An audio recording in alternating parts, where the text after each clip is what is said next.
Hamas ने सभी 20 Israeli बंधकों को रिहा कर दिया है। पहले 7 और फिर 13 बंधकों को रिहा किया गया। इन्हें 2 बैच में छोड़ा गया। 13 बंधकों का दूसरा इजरायली जत्था रेड क्रॉस को सौंप दिया गया है। अब हमास के पास कोई जिंदा इजरायली बंधक नहीं है। उसके कब्जे में अभी भी 28 बंधकों के शव हैं। इनमें से कुछ शव को कल इजरायली सेना को ट्रांसफर किया गया। वहीं कल 250 फिलिस्तीनी कैदियों को रिहा किया गया। देश में 1,04,125 स्कूल ऐसे हैं जहां सिर्फ एक ही शिक्षक है। हर स्कूल में औसत 34 छात्र छात्राएं हैं। आंध्र प्रदेश में ऐसे स्कूलों की संख्या और यूपी में ऐसे छात्रों की संख्या सबसे ज्यादा है।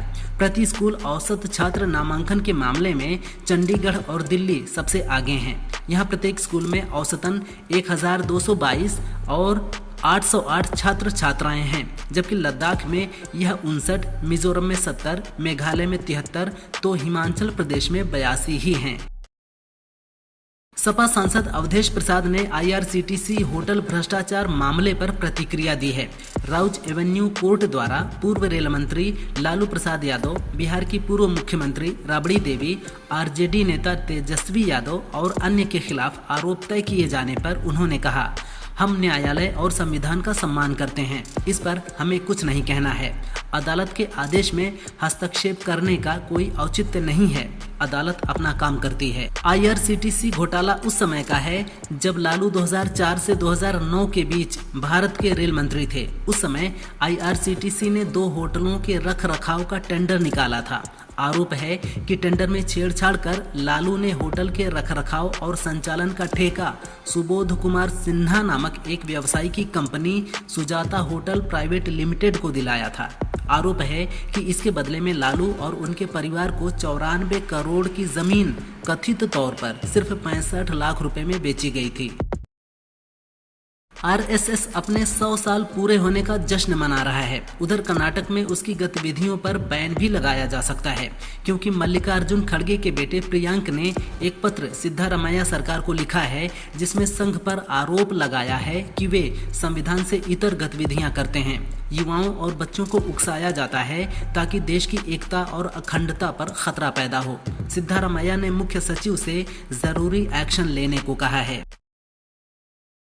तेलंगाना के डिप्टी CM मल्लू भट्टी वाई पूरन कुमार के घर शोक व्यक्त करने पहुंचे। उन्होंने कहा कि वाई पूरन के सुसाइड नोट में जिन 2 लोगों के नाम मिले हैं, उनके ऊपर अभी तक कोई कार्रवाई नहीं की गई है। उनकी मां रो रही हैं और उनकी पत्नी न्याय की मांग कर रही हैं। परिवार की सहमति न मिलने की वजह से 7 दिन बाद भी शव का पोस्टमार्टम नहीं हो पाया है।